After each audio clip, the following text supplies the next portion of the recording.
Voilà, moi je suis Dominique Simon, je suis l'échevin des travaux de la commune d'Ewaï depuis 22 ans. Je fais ma quatrième législature en tant qu'échevin.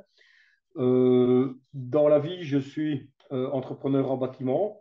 En tout cas, je l'étais, je le suis encore un peu, mais je n'ai plus d'ouvriers depuis début 2022. J'ai eu une entreprise pendant une quarantaine d'années. On était cinq six dans l'entreprise. Voilà, donc depuis maintenant 2001, je suis et je fais des travaux à la commune d'Ewaï. Le maire, c'est quasi une évidence. On a été guidé à Ewaï et à Arzé par un mandataire qui est resté 50 ans en fonction et à la tête de la commune, donc c'était Joseph Beaumariage. C'est aussi, donc il était proche des gens, c'était un agriculteur. Moi, je suis fils d'agriculteur. Le MR, ben, c'est celui qui correspond, c'est le parti qui correspond le mieux à une activité indépendante. On y parle de liberté, on y parle d'engagement, de travail.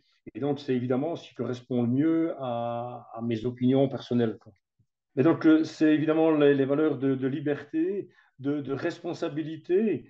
L'argent ne tombe pas du ciel et au MR, on en est vraiment conscient. Donc, c'est ce qu'on souhaite avoir, ben, il faut le mériter. Et quand on est mandataire, ben, c'est bien de pouvoir donner ces possibilités aux gens qui veulent entreprendre de le faire. Cette législature, on a, enfin, pas au niveau de l'équipe, pas au niveau de la cohésion, du tout, mais nous avons connu évidemment, comme partout dans le monde, la crise Covid. Donc, il y a eu des difficultés de contact, ça c'était évident, c'était quelque chose de nouveau, on n'était pas du tout préparé à une crise de cette ampleur, il a fallu s'organiser. Au niveau du personnel ouvrier, ça s'est passé assez facilement. Au niveau du personnel administratif, ça a été un peu plus compliqué, mais on y est arrivé. Et puis dans la foulée, on était à peine remis, ou on était même encore dans le Covid. Nous avons eu dans notre commune, en tout cas le long de l'Amblève, nous avons été très touchés par les inondations.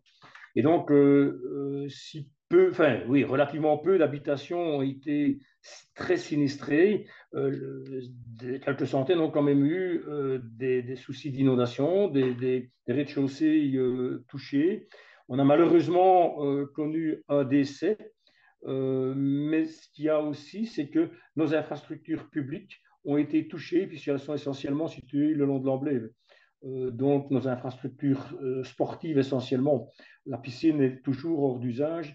Le terrain synthétique a dû être fait totalement. Le revêtement du centre sportif a dû être aussi refait totalement. La crèche a été touchée.